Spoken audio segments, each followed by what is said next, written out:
श्रीरामपूर शहर पोलीस ठाण्याच्या अधिकाऱ्यांनी केलेल्या प्रभावी तपासामुळे घरात घुसून विनयभंग करणाऱ्या आरोपीला न्यायालयाने सक्त मजुरीची शिक्षा सुनावली आहे।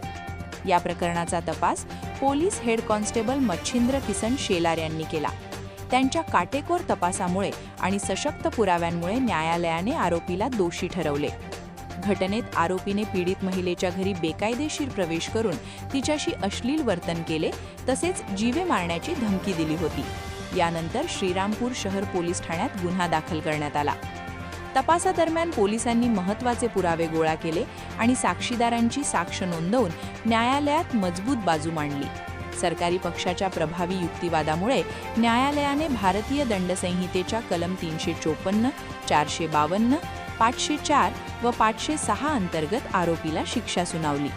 या प्रकरणात घरात घुसल्याबद्दल 2 वर्षे सक्त मजुरी, विनयभंगाबद्दल 1 वर्ष सक्त मजुरी, तसेच दंड आणि पीडितेला नुकसान भरपाई अशी शिक्षा ठोठावण्यात आली।